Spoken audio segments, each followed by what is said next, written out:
दोस्तों, स्वागत है आप सभी का आपके अपने चैनल संभव क्लासेस में। दोस्तों, आज हम लोग बात करने वाले हैं पृथ्वी की गतिविधियां से मोस्ट इम्पोर्टेंट 40 प्रश्न जो कि सभी एग्जाम से रिलेटेड है। दोस्तों, आशा करता हूं कि आप लोग जो है मेरे पिछले वाला लेक्चर देखे होंगे। अगर आप वो लेक्चर नहीं देखे हैं तो आपको ये प्रश्न सॉल्व करने में बहुत कठिनाई होगी। ठीक है, तो आप लोग अगर नहीं देखे वीडियो तो पिछले लेक्चर देख लीजिए, तब ये जो है क्विज वाला वीडियो देखिए। देखिए दोस्तों, हमारे चैनल पर जो है बहुत अच्छे अच्छे कमेंट आ रहे हैं, जो कि टॉम जी हैं, अहमद खान जी हैं, देवराज एंड जयराज, रंजीत जी हैं, जो कि अच्छे अच्छे कमेंट करते हैं। तो उनको जो है मैं अपने तरफ से तहे दिल से धन्यवाद करना चाहता हूं कि आप लोग जो है इस प्रकार से प्यार बनाइए और आगे हम लोग को जो भी वीडियो अपलोड होता है उसको ज़्यादा से ज़्यादा शेयर कीजिए। दोस्तों, आज हम लोग जो है 40 प्रश्न करेंगे, जिसमें कि आप अगर 30 ला लेते हैं, 35 ला लेते हैं तो आपका जो है एग्ज़ाम बहुत अच्छे तरीक़ा से क्वालिफाई हो जाएगा। आपका तैयारी भी बहुत स्ट्रॉन्ग है। अगर आप 30 से कम लाते हैं तो आपका जो है तैयारी बिल्कुल कमज़ोर है। तो वो कमजोरी को दूर करने के लिए दोस्तों हमारे चैनल को सब्सक्राइब कर लीजिए, साथ ही में जो है सभी वीडियो को देखा कीजिए, तब आपका जो इतना भी कमजोरी है वो दूर हो जाएगी। चलिए दोस्तों, शुरू करते हैं। पहला प्रश्न आपको स्क्रीन पर दिख रहा होगा। पहला प्रश्न है, सूर्य की मध्य भाग को क्या कहा जाता है? देखिए ऑप्शन देख लीजिए। ऑप्शन ए में दिया समताप मंडल, बी में दिया है प्रकाश मंडल, सी में दिया है वर्ण मंडल, डी में दिया है स्थल मंडल। तो इसका राइट आंसर हो जाएगा ऑप्शन नंबर बी, प्रकाश मंडल। देखिए दोस्तों, मतलब कि हम बताए थे कि सूर्य की मध्य भाग को क्रोड भी कहते हैं। तो वो कब होता है? जब नाभिकीय संलयन होता है, तभी जो है दोस्तों क्या होता है, उसको हम लोग क्या कहते हैं? क्रोड कहते हैं। ठीक है, अगर बात कर ले ऑप्शन नंबर सी का, तो ये जो है वर्णमंडल, सूर्य की ऊपरी सतह को वर्णमंडल कहा जाता है। बात कर ले सूर्य का बाहरतम मंडल का, तो उसको हम लोग जो है किरीट या कोरोना कहते हैं। ठीक है, तो आप लोग कंफ्यूज नहीं होइएगा। चलिए दूसरा प्रश्न आपके स्क्रीन पर होगा। नॉर्वे में अर्धरात्रि के समय सूर्य कब दिखाई देता है? नॉर्वे एक ऐसा देश है जहां पर कि 6 महीने का दिन और 6 महीने का रात होती है। तो वहां पर जो है दोस्तों सूर्य जो है कब निकलता है? तो वहां 12 बजे दिन में रात में निकलती है। तो किस तिथि को निकलती है उसको हम लोग जानते हैं। देखिए पहला ऑप्शन में दिया है 21 मार्च, बी में दिया है 23 सितंबर, सी में दिया है 21 जून, डी में दिया है 22 दिसंबर। तो इसका राइट आंसर हो जाएगा ऑप्शन नंबर सी, 21 जून। ठीक है, तीसरा प्रश्न आपके सामने है। निम्नलिखित में से किसकी बीच की दूरी को खगोलीय एकल कहा जाता है? कौन सा ऐसा तारा है, कौन सा ऐसा ग्रह है जिनके बीच की दूरी को जो है दोस्तों खगोलीय एकल कहा जाता है? तो ऑप्शन ए में दिया है पृथ्वी तथा सूर्य की दूरी, पृथ्वी तथा चंद्रमा की दूरी, सी में दिया बृहस्पति तथा सूर्य की दूरी, डी में दिया है प्लूटो तथा सूर्य की बीच की दूरी। तो इसका राइट आंसर होगा ऑप्शन नंबर ए, सूर्य तथा पृथ्वी की बीच की दूरी को हम लोग जो है खगोलीय एकल कहते हैं। ठीक है, अगर वीडियो अच्छा लग रहा होगा तो लाइक कर दीजिए, और साथ में आपसे निवेदन करना चाहता हूं कि वीडियो को जो है छोड़कर नहीं चाहिए, अंत तक देखिए, तब कहानी में जो है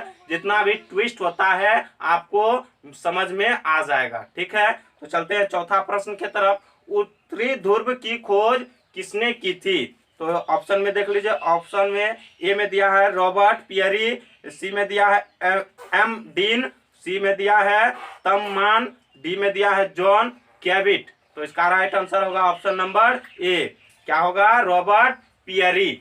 तो पांचवा प्रश्न की तरफ चलते हैं। पांचवा प्रश्न आपके स्क्रीन पर है। सूर्य की परिक्रमा के दौरान पृथ्वी सूर्य से अधिकतम दूरी किस तिथि को होती है? मतलब कि जब जो है दोस्तों क्या करता है, सूर्य जो है सूर्य का परिक्रमा पृथ्वी करता है, ये बात तो आप जान रहे होंगे। तो वही जब दूरी कर रहता है तो उस किस तिथि को जो है अधिकतम दूरी पर रहता है? बहुत सारे एग्जाम में पूछा जा चुका है, ये प्रश्न मोस्ट इंपोर्टेंट है, तो आप लोग ध्यान से क्लियर कीजिएगा। देखिए ऑप्शन का बात कर लेते हैं। ऑप्शन में दिया है मार्च में, बी में दिया है जुलाई में, सी में दिया सितंबर में, डी में दिया है जनवरी में। तो इसका राइट आंसर हो जाएगा क्या? जुलाई में। ठीक है, 4 जुलाई को जो है दोस्तों सूर्य क्या होता है, पृथ्वी से अधिकतम दूरी पर होता है। क्लियर होगा।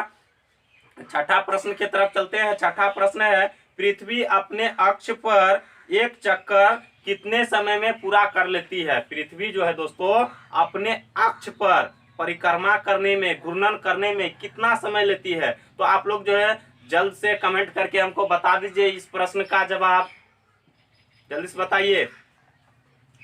आप लोग को हम पढ़ाए हैं और अच्छी तरीका से आप कमेंट करके बता सकते हैं।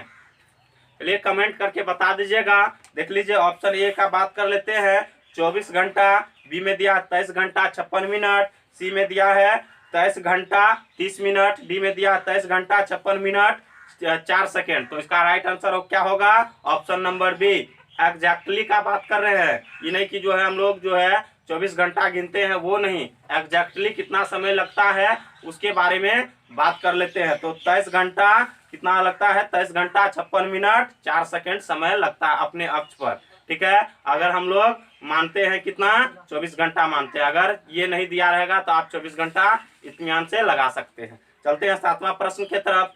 दिन और रात होने का क्या कारण है। दिन और रात जो होता है दोस्तों वो क्या कारण से होता है, तो आप लोग को हम बताए थे। देख लीजिए ऑप्शन में, ऑप्शन ए में दिया है पृथ्वी अपने अक्ष पर घूर्णन के कारण, पृथ्वी की सापेक्ष सूर्य की गति, सी में दिया पृथ्वी के अक्षीय झुकाव के कारण। तो इसका राइट आंसर क्या होगा दोस्तों, आप बोलिएगा क्या कि सर इसका राइट आंसर जो है ऑप्शन नंबर ए होगा। आप बताए थे हमको अच्छे तरीका से, ठीक ना। तो क्या होगा, पृथ्वी को जो है क्या अपने अक्ष पर घूरने के कारण क्या होता है, दिन और रात होती है। ठीक है, क्लियर होगा। चलते हैं 8वां प्रश्न की तरफ। 8वां प्रश्न है, पृथ्वी सूर्य से अधिकतम दूरी होती है। पृथ्वी जो है सूर्य से अधिकतम दूरी होती है। ऑप्शन ए में दिया 3 जनवरी, बी में 22 सितंबर, सी में दिया है 22 दिसंबर, डी में दिया है 4 जुलाई। तो इसका राइट आंसर क्या होगा, 4 जुलाई। पीछे हम बता चुके हैं। 9वां प्रश्न की तरफ चलते हैं। पृथ्वी अपने सूर्य के एक चक्कर लगाने में कितना समय लेती है। पृथ्वी जो है सूर्य की चारों तरफ चक्कर लगाने में कितना समय लेती है। तो आप लोग याद रखे होंगे कितना कि 365 दिन और 6 घंटा लगता है। तो वास्तव में कितना लगता है, बहुत सारे स्टूडेंट को कंफ्यूजन हो जाती है। तो हम बता देते हैं, आप लोग को कंफ्यूज नहीं होइएगा। देखिए बात कर लेते हैं ऑप्शन का, 365 दिन 5 घंटा 48 मिनट 46 सेकेंड। ऑप्शन बी का बात कर लेते हैं, 365 दिन 6 घंटा। सी में बात कर लेते हैं 366 दिन 5 घंटा 48 मिनट 46 सेकेंड। और बात कर लेते हैं ऑप्शन नंबर डी का, तो इनमें से कोई नहीं। तो इसका राइट आंसर क्या होगा, ऑप्शन नंबर ए, कितना 365 दिन 56 मिनट 48 मिनट और उसके बाद जो है 46 सेकेंड। क्लियर है। उसके बाद जो है अगर आपको जो है ये ऑप्शन में नहीं दिया रहेगा, अगर दिया रहेगा 365 दिन और 6 घंटा, तो इसको लगा सकते हैं। कोई दिक्कत नहीं होना चाहिए। चलते हैं 10वां प्रश्न की तरफ। किस गति के कारण ऋतु परिवर्तन होती है। मोस्ट इंपोर्टेंट क्वेश्चन जो कि सभी परीक्षा में पूछे जाते हैं। तो ऑप्शन का बात कर लेते हैं। ऑप्शन ए में दिया है वार्षिक गति, बी में दिया है परिभ्रमण गति, सी में दिया है दैनिक गति, डी में दिया है सभी। तो इसका राइट आंसर क्या हो जाएगा, ऑप्शन नंबर ए, वार्षिक गति के कारण जो है क्या होता है दोस्तों, वार्षिक गति के कारण ऋतु परिवर्तन होता है। ठीक ना, जिसको हम लोग परिक्रमण गति भी कहते हैं। तो आप लोग कंफ्यूज नहीं होइएगा। ठीक है, तो चलते हैं 11वां प्रश्न की तरफ। आपके स्क्रीन पर है, किस रेखा पर दिन और रात बराबर होती है। कौन सा रेखा है जिन पर जो है दिन और रात बराबर होती है। तो आप लोग जो है पता होगा आप लोग को। तो ऑप्शन देखिए, आप फटाक से कमेंट करके जवाब दीजिए। देखिए ऑप्शन ए में दिया है भूमध्य रेखा, बी में दिया है कर्क रेखा, सी में दिया है मकर रेखा, डी में दिया है सभी। तो इसका राइट आंसर क्या होगा, मकर रेखा, जिसको हम लोग विषुवत रेखा भी कहते हैं। इस पर क्या कारण से जो है दिन और रात बराबर होता है, क्योंकि जो है इस दिन जो है दोस्तों क्या होता है, सूर्य का किरणें जो है दोस्तों लंबवत तौर पर सीधी पड़ती है। इसी के कारण जो है भूमध्य रेखा पर, विषुवत रेखा पर दिन और रात जो है क्या होता है, बराबर होती है। ठीक है। 12वां प्रश्न आपके स्क्रीन पर, दक्षिण गोलार्ध में सबसे लंबा दिन कब होती है? दक्षिण गोलार्ध में जो है सबसे लंबा दिन किस तिथि को होती है? तो देख लीजिए, ऑप्शन ए में दिया है 21 जून, बी में दिया है 23 सितंबर, सी में दिया है 21 मार्च, डी में दिया है 22 दिसंबर। तो इसका राइट आंसर क्या होगा? 22 दिसंबर को जो है उत्तरी गोलार्ध में सबसे लंबा दिन होता है। ये एग्जाम में बार बार पूछा जाता है, इसलिए आप लोग जो है ध्यान पूर्वक से क्लियर कीजिएगा। चलिए 13वां प्रश्न की तरफ। 13वां प्रश्न है, पृथ्वी तथा सूर्य के मध्य सर्वाधिक दूरी किस दौरान होती है? ठीक ना, किस दौरान से होती है? मतलब कि हम बताए थे कि पृथ्वी पर जो है दोस्तों किस कारण से जो है सर्वाधिक दूरी होती है, तभी जो है कौन सी घटना घटती है। तो देखिए, आइए ऑप्शन के बारे में जान लेते हैं। ऑप्शन में दिया है, ऑप्शन ए में दिया है उत्तरी अयनांत, बी में दिया है दक्षिणी अयनांत, सी में दिया है अपसौर, डी में दिया है उपसौर। तो इसका राइट आंसर क्या होगा? अपसौर। ये इसी दिन जो है सूर्य और पृथ्वी के बीच जो है अधिकतम दूरी होती है। इसी घटना को हम लोग जो है अपसौर के नाम से जानते हैं। ठीक है। तो चलते हैं अगला प्रश्न, 14वां प्रश्न की तरफ। 14वां प्रश्न आपके स्क्रीन पर, पृथ्वी धुरी है, पृथ्वी जो है धुरी है, पृथ्वी का धुरी क्या है? तो देख लीजिए ऑप्शन का, ऑप्शन ए में दिया है झुकी हुई है, बी में दिया है क्षैतिज है, सी में दिया है वक्रीय है, डी में दिया है इनमें से कोई नहीं। तो इसका राइट आंसर क्या होगा दोस्तों? क्या होगा? तो पृथ्वी क्या है? झुकी हुई है। ठीक है, क्लियर होगा। चलते हैं हम लोग 15वां प्रश्न की तरफ। देखिए 15वां प्रश्न आपके स्क्रीन पर, एक कैलेंडर वर्ष में अधिक से अधिक कितने ग्रहण लग सकते हैं?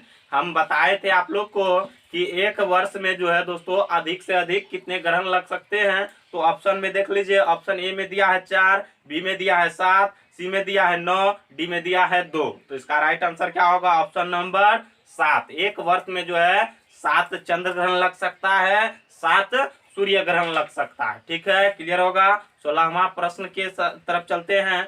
डायमंड रिंग की घटना कब होती है? डायमंड रिंग की घटना कब होती है? मोस्ट इंपोर्टेंट क्वेश्चन है दोस्तों। देख लीजिए, प्रत्येक पूर्णिमा के दिन, बी में दिया प्रत्येक अमावस्या के दिन, सी में दिया सूर्य ग्रहण के दिन, डी में दिया है चंद्र ग्रहण के दिन। तो इसका राइट आंसर क्या होगा? आप कमेंट करके बताइएगा कि सर आप बताए थे क्या कि जब जो है सूर्य ग्रहण लगता है तभी जो है क्या होता है, डायमंड रिंग की घटना घटती है। क्या बताए थे ना? आप लोग कमेंट करके बता दीजिएगा हमको। चलिए दोस्तों, और एक बात जान लेते हैं कि सूर्य ग्रहण कितने प्रकार का होता है? तो 2 प्रकार का होता है, एक आंशिक सूर्य ग्रहण, एक जो है पूर्ण सूर्य ग्रहण। तो कब जो है घटता है डायमंड रिंग की घटना? जब पूर्ण सूर्य ग्रहण लगता है तभी जो है डायमंड रिंग की घटना घटती है। ठीक है, क्लियर होगा। चलते हैं हम लोग 17वां प्रश्न की तरफ। उर्सा मेजर अथवा बिग बियर एक प्रकार का डैश है। उषा मेजर अथवा बिग बियर एक प्रकार का डैश है, क्या है? उसका नाम क्या है? तो देख लीजिए, ऑप्शन ए में दिया है तारा, बी में दिया है नक्षत्र मंडल, सी में दिया है ग्रह, डी में दिया है उपग्रह। तो इसका राइट आंसर क्या होगा? ऑप्शन नंबर बी, नक्षत्र मंडल कहते हैं उसको। ठीक है, क्लियर होगा। 18वां प्रश्न पर चलते हैं। मोस्ट इंपोर्टेंट क्वेश्चन, सिजगी क्या है? सिजगी क्या है?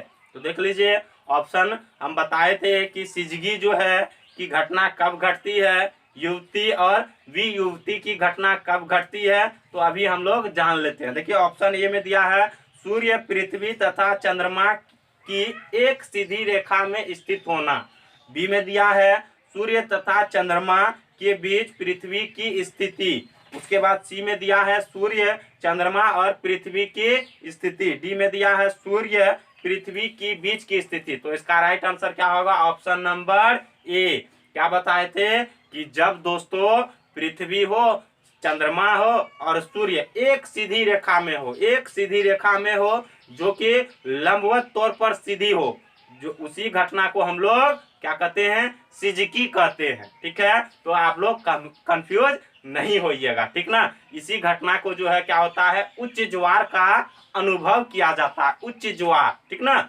इसी घटना को हम लोग दीर्घ ज्वार भी कहते हैं। इसी वजह से जो है युवती और युवती की घटना होती है। तो क्लियर होगा। चलते हैं 19वां प्रश्न के तरफ। पृथ्वी उसके काल्पनिक अक्ष पर घूर्णन करता है, उसको हम लोग क्या कहते हैं। पृथ्वी जो है अपने अक्ष पर जब घूरता है उसको हम लोग क्या कहते हैं, अपने अक्ष पर काल्पनिक रेखा के तौर पर जब वो घूर्णन करता है तो उसको हम लोग क्या कहते हैं, ठीक ना। तो आप लोग देखिए ऑप्शन दिया हुआ है, ए में दिया है परिभ्रमण, बी में दिया है कक्षा, सी में दिया है घूर्णन, डी में दिया है वार्षिक। तो इसका राइट आंसर क्या होगा, ऑप्शन नंबर सी, घूर्णन करता है काल्पनिक अक्ष पर। ठीक है, क्लियर होगा। 20वां प्रश्न आपके स्क्रीन पर, जब दिन और रात बराबर होती है तो सूर्य की किरणें किस रेखा पर सीधी पड़ती है। जब दिन और रात बराबर होता है तो सूर्य का किरणें जो है दोस्तों सीधी तौर पर कब पड़ती है, ठीक है, किस रेखा पर। देखिए ऑप्शन ए में दिया उत्तरी ध्रुव, बी में दिया दक्षिणी ध्रुव, सी में दिया भूमध्य रेखा, डी में दिया है कर्क रेखा। तो इसका राइट आंसर क्या होगा, भूमध्य रेखा। देखिए हम जितना भी प्रश्न बनता था पृथ्वी की गतिविधियां से सारे हम लाए हुए हैं, एक भी प्रश्न नहीं छोड़े हैं, ताकि आपके एग्जाम में जो है वो छूट ना सके। तो चलिए 21वां प्रश्न के तरफ। ध्रुवों पर दिन की अवधि होती है, ध्रुव जो होता है दोस्तों, चाहे उत्तरी ध्रुव हो चाहे दक्षिणी ध्रुव हो, तो उस पर जो है दिन का अवधि किस प्रकार का होता है, आइए जान लेते हैं। तो देखिए ऑप्शन ए में दिया है 3 माह का, बी में दिया है 6 माह का, सी में दिया है 9 माह का, डी में दिया है 12 माह का। तो इसका राइट आंसर क्या होगा, 6 माह का जो है दिन और रात होती है ध्रुव पर, चाहे दक्षिणी ध्रुव हो चाहे उत्तरी ध्रुव हो। ठीक है, तो 22वां प्रश्न आपके सामने। 22वां प्रश्न है, सूर्य के आंतरिक निकट सितारे से प्रकाश पृथ्वी तक पहुंचती है कितना मिनट में पहुंच जाता है। हम सूर्य का बात नहीं कर रहे हैं, हम बात कर रहे हैं तारा का, जो कि तारा का भी रोशनी है ना। तो तारा का रोशनी जो है दोस्तों पृथ्वी तक आने में कितना समय ले लेती है। तो देख लीजिए ऑप्शन ए में दिया है 4 मिनट 2 सेकेंड, बी में दिया है 42 सेकेंड, सी में दिया 8 मिनट 16 सेकेंड, डी में दिया है 4.2 वर्ष। तो इसका राइट आंसर होगा ऑप्शन नंबर डी, 4.2 वर्ष। सितारा का तारा का जो है प्रकाश जो है पृथ्वी तक आने में कितना समय लेता है, 4.2 वर्ष। ठीक है, 23वां प्रश्न आपके स्क्रीन पर। नक्षत्रों बुध नक्षत्र में एक वर्ष में दिनों की संख्या कितनी होती है। बुध नक्षत्र में जो है दोस्तों एक वर्ष में दिनों की संख्या कितनी होती है। थोड़ा सा कंफ्यूजन वाली क्वेश्चन है, तो आप लोग जो है ध्यान पूर्वक से क्लियर कीजिएगा। ये क्वेश्चन जो है थोड़ा कंफ्यूज करने के लिए रखे हुए हैं, ताकि जो है प्रश्न छूटे ना। तो देखिए ऑप्शन ए में दिया है 300, बी में दिया है 56, सी में दिया है 36, डी में दिया है 88। तो इसका राइट आंसर क्या होगा, ऑप्शन नंबर डी, 88 दिन जो है एक वर्ष में बुध नक्षत्र की संख्या होती है। ठीक है, क्लियर होगा। 24वां प्रश्न आपके स्क्रीन पर। सूर्य ग्रहण के समय कौन सी किरणें अधिक उत्सर्जित होती है। सूर्य ग्रहण के दोस्तों जब सूर्य ग्रहण लगता है तो वहां पर जो है कौन सी किरणें जो है अधिक मात्रा में उत्सर्जित होती है, जो कि हमारे आंखों के लिए बहुत हानिकारक होती है। तो आप कमेंट करके हमको बताइएगा कि सर जो है इसका राइट आंसर क्या होगा। तो अभी ऑप्शन देख लीजिए। ऑप्शन ए में दिया पराबैंगनी, बी में दिया है UVA किरणें, सी में दिया है UVB किरणें, सी में दिया है UVC किरणें। तो इसका राइट आंसर क्या होगा, पराबैंगनी किरणें जो है अधिक मात्रा में उत्सर्जित होती है। ठीक है, तो आप याद रखिएगा पराबैंगनी जो है 3 प्रकार का होता है, जो कि आपके ऑप्शन में दिया हुआ है। ठीक ना, पहला क्या होगा UVA किरणें, दूसरा क्या होगा UVB वी किरणें, और सी में डी में दिया है यूवीसी किरणें। तो पराबैंगनी जो है 3 प्रकार का होता है, जिनसे कैंसर वगैरह वगैरह जो भी बीमारी होता है वो फैलती है। ठीक है, चलते हैं 25वां प्रश्न के तरफ। ज्वार मुख्यतः कितने प्रकार की होती है? ज्वार जो है दोस्तों मुख्यतः कितने प्रकार की होती है? मोस्ट इंपोर्टेंट क्वेश्चन है। देखिएगा, ऑप्शन ए में दिया है 2, बी में दिया है 6, सी में दिया है 5, डी में दिया है 15। तो इसका राइट आंसर क्या होगा? 5। ठीक ना, ऑप्शन नंबर सी। क्या क्या बोले थे? एक होता है उच्च ज्वार, एक होता है लघु ज्वार, एक होता है क्या कहते हैं अर्ध दैनिक ज्वार, एक होता है दैनिक ज्वार, एक होता है मिश्रित ज्वार। ठीक है, तो क्लियर होगा, 5 मुख्यतः ज्वार होता है। ठीक ना, उसके बाद चलते हैं क्या कहते हैं 26वां प्रश्न की तरफ। ज्वार भाटा में सबसे अधिक योगदान किनका है? ज्वार भाटा जब होता है दोस्तों, तो उसमें जो है सबसे अधिक योगदान किनका माना जाता है? तो ऑप्शन में देख लीजिए, ऑप्शन में दिया हुआ है, ऑप्शन ए में दिया है सूर्य, बी में दिया पृथ्वी, सी में दिया चंद्रमा, डी में दिया ग्रह। तो इसका राइट आंसर क्या होगा? क्या होगा इसका राइट आंसर? तो हम बोलेंगे इसका right answer option number C होगा, चंद्रमा। तो चंद्रमा होगा। तो आप बोलिएगा सर पृथ्वी से छोटा है, सूर्य से भी छोटा है, तो इसका रीजन क्या है? आइए हम लोग जान लेते हैं। हम पिछले भी वीडियो में बता चुके हैं, लेकिन अभी भी बता रहे हैं। देखिए, इस समय जो है क्या होता है, जिस प्रकार से सूर्य क्या करता है, सूर्य का परिक्रमा पृथ्वी लगाती है। पृथ्वी का परिक्रमा कौन लगाता है? चंद्रमा जो है पृथ्वी का परिक्रमा कर लेता है। तो इसी के कारण जो है पृथ्वी से नजदीक होने के कारण चंद्रमा का आकर्षण बल जो है पृथ्वी पर ज्यादा पड़ती है, जिसके कारण से ज्वार भाटा उत्पन्न होती है। हम बताए थे पिछले वीडियो में। तो आप लोग कंफ्यूज नहीं होइएगा। बहुत सारे स्टूडेंट को कंफ्यूजन होता है कि सूर्य जो है सबसे बलवान है, तो क्या कहते हैं चंद्रमा के उसके आगे में क्या आती है? तो लेकिन ऐसा दोस्तों नहीं है। जब मतलब कि क्या होगा, पृथ्वी से सूर्य अधिक दूरी है और वो चंद्रमा जो है नजदीक है, इसी के कारण जो है क्या होता है, ज्वार आता है, इसी के कारण। ठीक है, क्लियर होगा। चलते हम लोग 27वां प्रश्न आपके स्क्रीन पर। अर्ध दैनिक ज्वार में कितना मिनट का अंतर होता है? जब अर्ध दैनिक ज्वार होता है दोस्तों, अर्ध दैनिक ज्वार किसको बोलते हैं जी? अर्ध दैनिक ज्वार है क्या? तो दिन में जब 2 बार ज्वार और 2 बार भाटा आ जाए, ठीक ना, क्या बोले दोस्तों, दिन में जो है 2 बार ज्वार और 2 बार भाटा आ जाए, उसी को तो हम लोग कहते हैं अर्ध दैनिक ज्वार। तो उसमें अंतर कितना होता है, कभी कभी एग्जाम में पूछ लिया जाता है, तो उसको भी हम लोग जान लेते हैं। देखिए, ऑप्शन ए में दिया है 12 घंटा 26 मिनट, बी में दिया है 24 घंटा 52 मिनट, और सी में दिया ए बी दोनों, डी में दिया इनमें से कोई नहीं। तो इसका राइट आंसर होगा ऑप्शन नंबर बी, 12 घंटा 24 घंटा, नहीं सॉरी दोस्तों, ए होगा, ऑप्शन नंबर ए होगा, 12 घंटा 26 मिनट जो है अर्ध दैनिक ज्वार का अंतर होता है। ठीक है, और बात कर ले बी का, तो मतलब कि दैनिक ज्वार का अंतर जो है 24 घंटा 52 मिनट की होती है। ठीक है, क्लियर होगा। 28वां प्रश्न आपके स्क्रीन पर। विश्व की सबसे बड़ी ज्वार किस खाड़ी में आती है? विश्व की सबसे बड़ी ज्वार कौन सा ऐसा खाड़ी है जहां पर की जो है विश्व की सबसे बड़ी ज्वार आती है? मोस्ट इंपोर्टेंट क्वेश्चन है। तो देख लीजिए, ऑप्शन ए में दिया है फंडी की खाड़ी, बी में दिया है ओखा की खाड़ी, सी में दिया है खंभात की खाड़ी, डी में दिया है कक्ष की खाड़ी। ठीक है, तो इसका राइट आंसर क्या होगा दोस्तों? ऑप्शन नंबर ए, क्या, फंडी की खाड़ी। कहाँ है दोस्तों ये फंडी की खाड़ी? तो आपको हम बताए थे, आप बोलिएगा सर हम आप जो है बताए थे कि उत्तरी अमेरिका महाद्वीप के अंतर्गत कनाडा है, जिनका राजधानी ओटावा है, वहीं पर जो है नोवा स्कोशिया नामक स्थान पर फंडी की खाड़ी है। ठीक है, क्लियर होगा। और बात कर लेते हैं भारत में सबसे बड़ी ज्वार कहाँ आती है? तो हम बताए थे आपको, गुजरात में जो है एक जामनगर है, जिला है, जहां पर की ओखा की खाड़ी है, जहां पर 2.7 मीटर तक की ज्वार आती है। ठीक है, क्लियर होगा। और मिश्रित ज्वार के बारे में आगे प्रश्न है, देखते हैं। देखिए, 29वां प्रश्न है, किस ज्वार में भाटा और क्या कहते हैं भाटा में, किस ज्वार भाटा में ऊंचाई एवं गहराई दोनों समान होती है?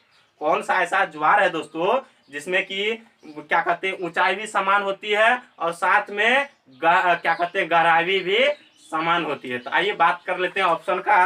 देखिए दिया हुआ ए में दिया है दैनिक ज्वार, बी में दिया अर्ध दैनिक ज्वार, सी में दिया लघु ज्वार, डी में दिया है उच्च ज्वार। तो इसका राइट आंसर क्या होगा?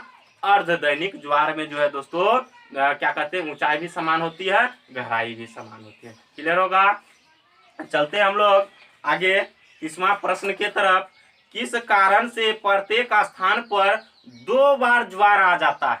कौन सा ऐसा कारण है दोस्तों कि जिसके कारण से प्रत्येक स्थान पर 2 ज्वार आता है? तो आइए बात कर लेते हैं ऑप्शन का। मोस्ट इंपोर्टेंट क्वेश्चन है, ध्यान से क्लियर कीजिएगा। ऑप्शन ए में दिया है पृथ्वी के घूर्णन के कारण, बी में दिया है पृथ्वी की झुकी होने के कारण, सी में दिया है चंद्रमा की आकर्षण बल के कारण, डी में दिया है क्या कहते हैं सभी। तो इसका राइट आंसर क्या होगा? ऑप्शन नंबर ए, पृथ्वी के घूर्णन के कारण जो है प्रत्येक स्थान पर 2 बार ज्वार आ जाती है। क्लियर? उसके बाद 31वां प्रश्न आपके स्क्रीन पर। सूर्य ग्रहण हमेशा कब लगती है? सूर्य ग्रहण जो है दोस्तों हमेशा कब लगती है? हम आपको बताए थे, तो आप बताइएगा हमको कमेंट करके। जल्दी से आप कमेंट करके हमको बता दीजिए कि सर जो है सूर्य ग्रहण हमेशा कब लगती है। जल्दी से बताइए।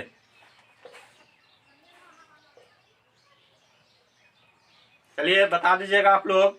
देखिए ऑप्शन में दिया हुआ आपको अमावस्या के दिन, बी में दिया पूर्णिमा के दिन, सी में दिया चंद्र ग्रहण के दिन, डी में दिया सभी। तो इसका राइट आंसर क्या होगा?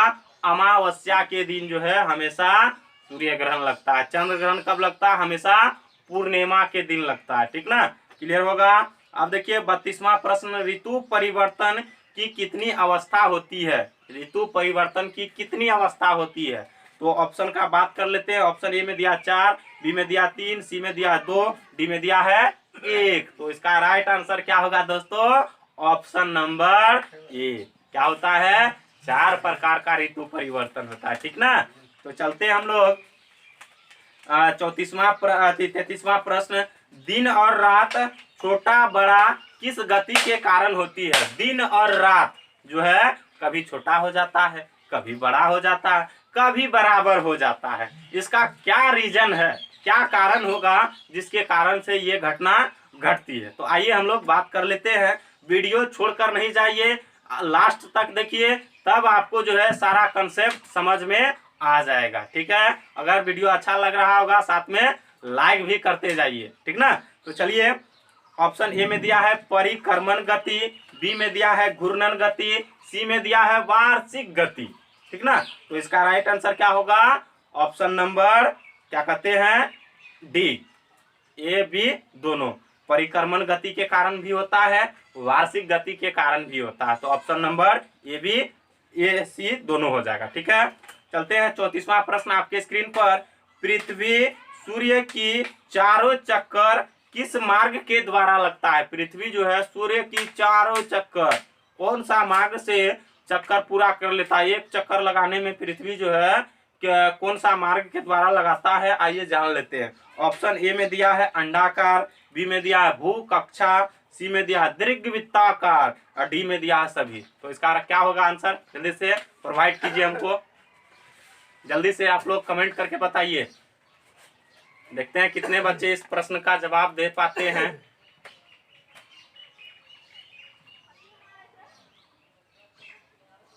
चलिए जवाब दे दीजिएगा आप लोग। देखिए ऑप्शन ए में जो है अंडाकार दिया हुआ है, बी में दिया भूकक्षा, डी में दिया दीर्घवृत्ताकार। तो इसका राइट आंसर क्या होगा? ऑप्शन नंबर डी, दीर्घवृत्ताकार से भी लगाता है, अंडाकार मार्ग के द्वारा लगाता है, जिसको हम लोग भूकक्षा भी कहते हैं। ठीक है? तो इसका ऑप्शन नंबर डी राइट हो जाएगा। ठीक है? चलते हैं 35वां प्रश्न। चंद्रमा अपने अक्ष पर कितना झुकी हुई है? चंद्रमा जो है अपने अक्ष पर झुकी है, इसी के कारण क्या होता है दोस्तों अभी हम बताएंगे। देखिए ऑप्शन का पहले बात कर लेते हैं। ऑप्शन ए में दिया है 5 डिग्री, बी में दिया है 23.5 डिग्री, सी में दिया है 66.5 डिग्री, डी में दिया है 23 डिग्री। तो इसका राइट आंसर क्या होगा? ऑप्शन नंबर ए 5 डिग्री। इसी के कारण क्या होता है दोस्तों कि हमेशा जो है सूर्य ग्रहण और चंद्र ग्रहण नहीं लगती है। यही रीजन है, मुख्य रीजन यही है। ऐसा घटना इसलिए होता है क्योंकि जो है दोस्तों चंद्रमा जो है 5 डिग्री झुका हुआ है और कभी कभी जो है सूर्य और पृथ्वी के सामने ठीक ढंग से व्यवस्थित नहीं हो पाती है। इसी घटना से प्रत्येक मंथ में पूर्णिमा या चंद्र ग्रहण नहीं लगती है। क्लियर होगा? तो चलते हम लोग 36वां प्रश्न आपके स्क्रीन पर। बसंत विषु किस तिथि को होती है? बसंत विषु, ठीक ना, मोस्ट इंपोर्टेंट क्वेश्चन है। देखिए, ए 21 मार्च, बी 23 सितंबर, सी 21 जुलाई, डी में दिया है 7 अप्रैल, ठीक ना। तो इसका राइट आंसर क्या होगा? ऑप्शन नंबर ए 21 मार्च। और शरद ऋतु कब होता है? तो 23 सितंबर को होता है, ठीक है, आपको पता होगा, हम बताए भी थे। बात कर लेते हैं ऑप्शन नंबर सी का। तो 11 जुलाई को जो है विश्व जनसंख्या दिवस मनाया जाता है, आप लोग जानते भी होंगे। ऑप्शन नंबर डी का बात कर लेते हैं। वर्ल्ड हेल्थ ऑर्गेनाइजेशन का जो है 7 अप्रैल का दिवस मनाया जाता है, ठीक ना, जिसका मुख्यालय जनेवा में भी, याद होगा आप लोग को, ठीक है। 37वां प्रश्न आपके स्क्रीन पर। पृथ्वी पर अपसोर की घटना किस तिथि को घटती है? पृथ्वी पर जो है अपसोर की घटना की, नहीं सॉरी दोस्तों, उपसोर की घटना, अपसोर की नहीं, उपसोर की घटना किस तिथि को घटती है? आइए जान लेते हैं। ऑप्शन ए में दिया 3 जनवरी, बी में दिया जून, सी में दिया सितंबर, और डी में दिया है मार्च। तो इसका राइट आंसर होगा ऑप्शन नंबर ए, जनवरी को। 3 जनवरी को जो है पृथ्वी और सूर्य के बीच की दूरी जो है सबसे कम होती है, ठीक है। तो इसी दिन जो है क्या होता है? उपसोर की घटना घटती है, ठीक है। उसके बाद चलते हैं 38वां प्रश्न आपके सामने। गुरुत्वाकर्षण बल का सिद्धांत किसने प्रतिपादित किया था? ठीक ना, गुरुत्वाकर्षण बल का सिद्धांत किसने दिया था? आइए उसके बारे में भी जान लेते हैं। तो ऑप्शन ए में दिया है न्यूटन, बी में दिया है लाप्लास, सी में दिया है एरी, उसके बाद जो है डी में दिया है डब्ल्यू वेबल। तो इसका राइट आंसर क्या होगा? न्यूटन। कब दिया था? 1687 ईस्वी में, ठीक है। बात कर लेते हैं गतिक का नियम का। तो गतिक का नियम जो है लाप्लास जी दिए थे 1755 ईस्वी में। बात कर लेते हैं नहर सिद्धांत का। तो ये जो है एरी जी दिए थे, जिनका जो है 1842 ईस्वी में, ठीक ना। एरी जो है नहर का सिद्धांत दिए थे। उसके बाद बात कर लेते हैं हम लोग परगामी तरंग सिद्धांत का। तो डब्ल्यू वेबल जी दिए थे आपको 1833 ईस्वी में, ठीक है, क्लियर होगा। उसके बाद 39वां प्रश्न आपके स्क्रीन पर। मिश्रित ज्वार किस स्थान पर आती है? क्या कहते हैं? मिश्रित ज्वार, ठीक ना, हम बताए थे आप लोग को। तो ऑप्शन ए में दिया है साल्थे ममटन, बी में दिया है फंडी की खाड़ी, सी में दिया है ओखा की खाड़ी, डी में दिया इनमें से कोई नहीं। तो इसका राइट आंसर क्या होगा? ऑप्शन नंबर ए साउथे ममटन में जो है क्या होता है दोस्तों? मिश्रित ज्वार आती है, ठीक है। 40वां प्रश्न आपके सामने, लास्ट प्रश्न। देखिए, सूर्य के संगठन में सहायक गैस कौन सी होती है? सूर्य का जब संगठन होता है तो उसमें कौन कौन सी सहायक गैस होती है? इसका प्रश्न का जवाब जो है आप लोग कमेंट बॉक्स में दीजिएगा। हम नेक्स्ट वीडियो में जो है नेक्स्ट क्लास में इसका जो है जवाब दे देंगे। तो इसका कमेंट करके हमको इसका आंसर प्रोवाइड करा दीजिएगा। तो आशा करता हूं कि आप लोग को वीडियो अच्छा लगा होगा। वीडियो अगर अच्छा लगा होगा दोस्तों तो लाइक कर दीजिए, शेयर कर दीजिए, और साथ में आप लोग से मैं 2 सेकंड लेना चाहता हूं। आप लोग से मैं निवेदन करना चाहता हूं कि जो हमारे वीडियो को देख रहे होंगे उनको मैं जो है तहे दिल से शुक्रिया अदा करता हूं, और उनसे मैं जो है हाथ जोड़ के विनती करता हूं कि हमारे चैनल को सब्सक्राइब कर ले और बेल आइकन दबा ले। तो मिलते हैं फिर नेक्स्ट वीडियो में।